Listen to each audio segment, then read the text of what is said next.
Hello, hi, my name is Mohd Ridhwan, bin Hazren. In this video, I will be presenting my final year project titled LATIH Interactive Quiz and Exercise in Game-Based Learning.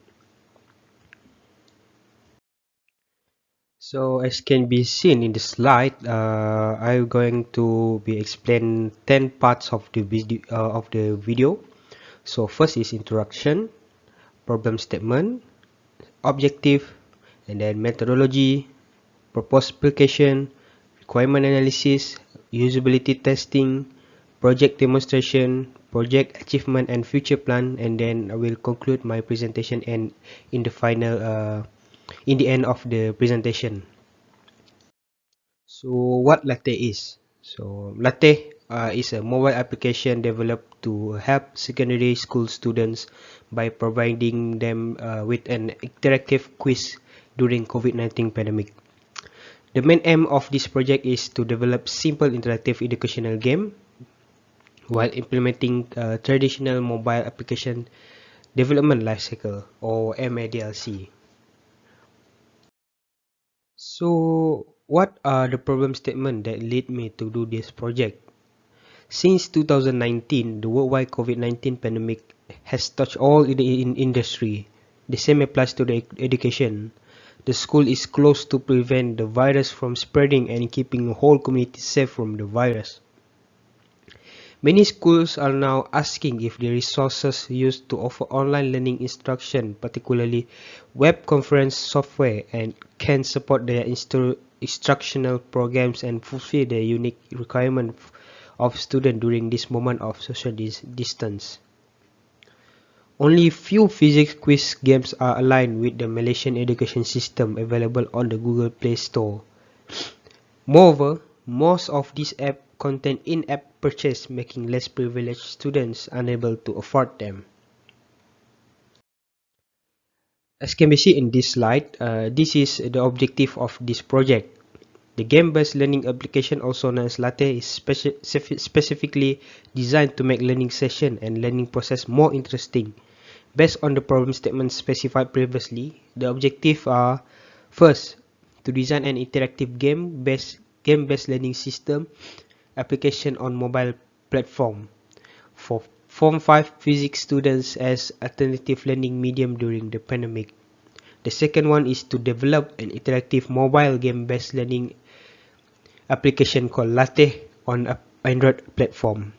And the third objective is to evaluate the usability of LATIH mobile game in game-based learning.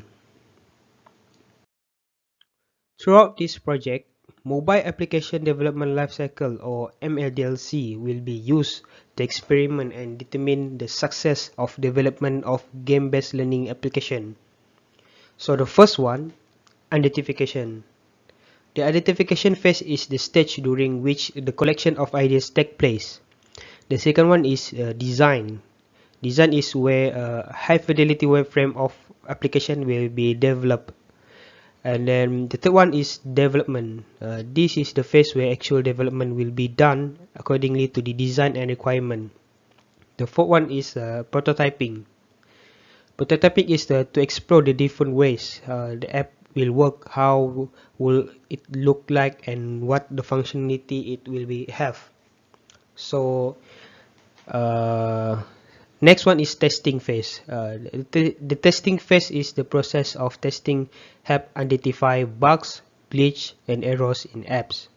And then development is the phase where to perform any final test before launching the app, set up account, and so on. The last one is the maintenance. The maintenance phase is important to maintain the app that are working well.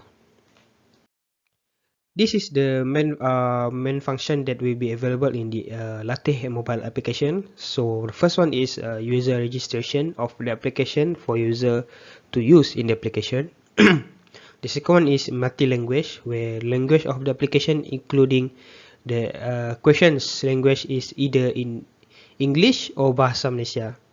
So the third one is gamification. So we have a scoreboard in the game in the LATIH mobile apps. And then we have background music to make the apps more enjoyable to use, and then simple animation of the user interface, such as the button and etc.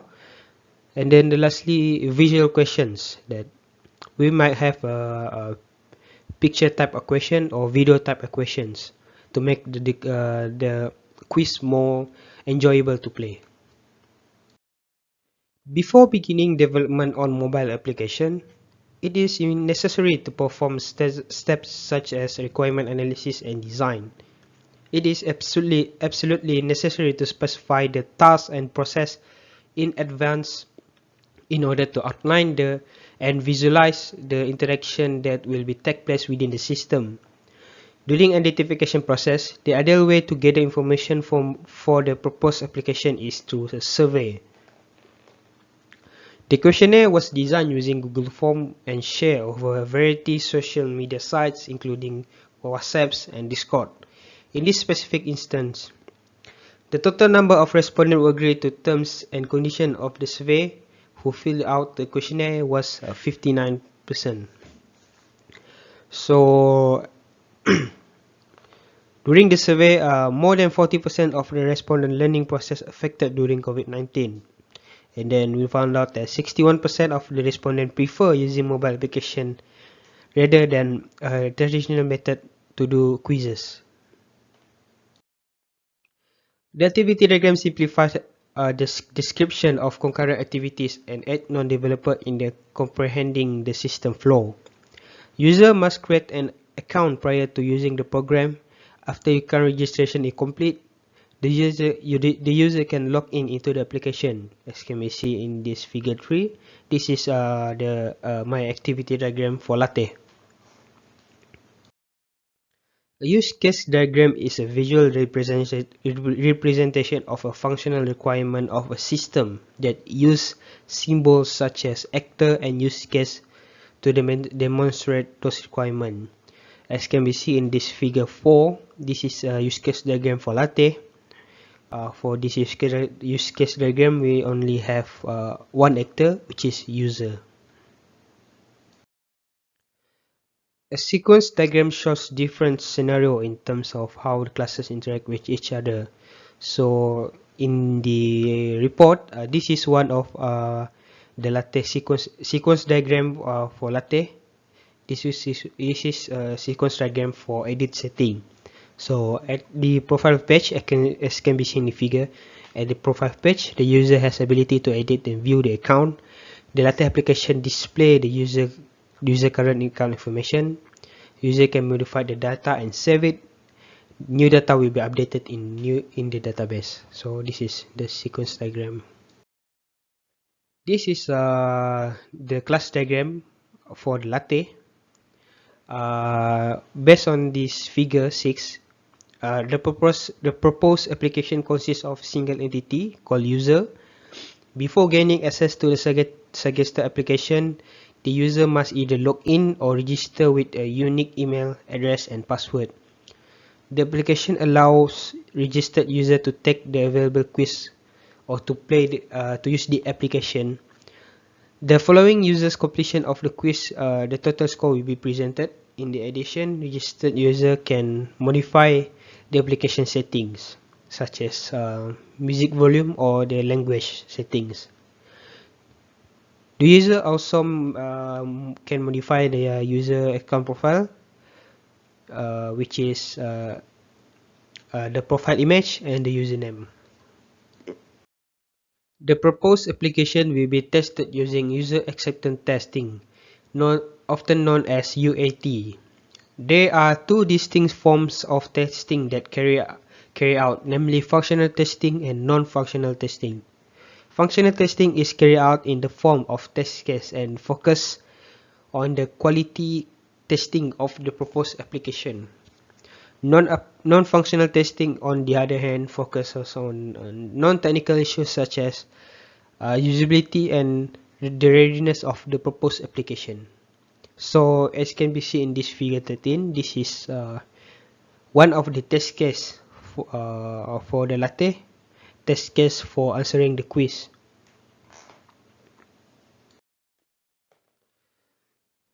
So this is non-functionality testing for the application LATIH that has been done. So to provide a feedback on the entire LATIH experience, a user interface, user experience, and system usability scale or SAS questionnaire was distributed to 30 respondents.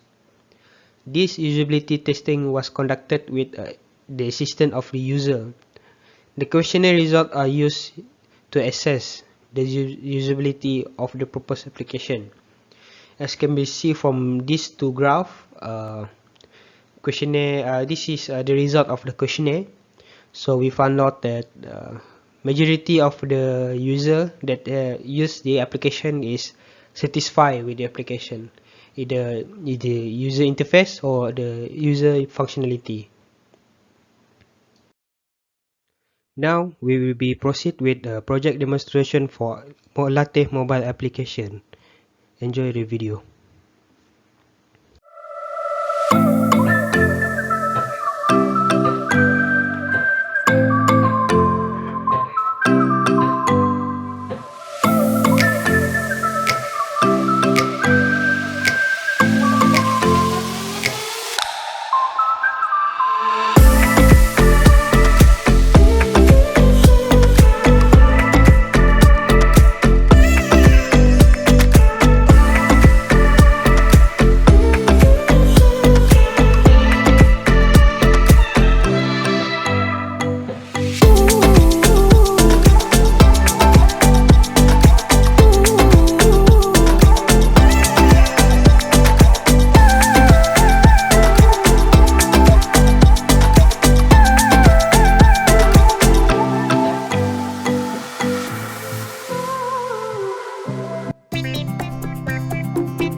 I hope you enjoyed the project demonstration video. So let's proceed with the project achievement. Project achievement is a evaluation to see if the objective of the current project is achieved. So the first objective is to design an interactive game-based learning system application on mobile platform for Form 5 students, physics students as an alternative learning medium during the pandemic. So LATIH has provided an easy to understand quiz interface to students. The design, as from the survey, we found that the majority of the respondents are pleased with the design of the LATIH application. The second one is to develop. So we managed to develop the application within given time on the Android platform. So it's achieved. And then the third one is the evaluation. To evaluate the usability of LATIH mobile game in game-based learning. So evaluation has been made by carrying out the testing procedure, including the utilization of test case for functional testing and user acceptance testing for non-functional testing. For the future plan, This is the recommended works in the future to further improve the proposed application. So first is we hope to develop a less complicated quiz system for the admin or the developer to add the questions more easily. And then we hope to develop a multiplayer quiz for the players so it can be more entertained while doing the quiz. And then the last one is to improve the UI of the system and add more animation. So we in the end of the presentation. So in conclusion, I think LATIH mobile app really can help students in the learning process. It is not only effective but also very entertaining for them to use the apps. So this app can make learning more fun and enjoyable. This application also will encourage other developer in Malaysia to develop more or creating more new application like LATIH. So overall, that's it for my presentation for final year project 2. If you have any question, you can comment below down in this descriptions. I think that's it for it. Okay, thank you very much. Have a good day.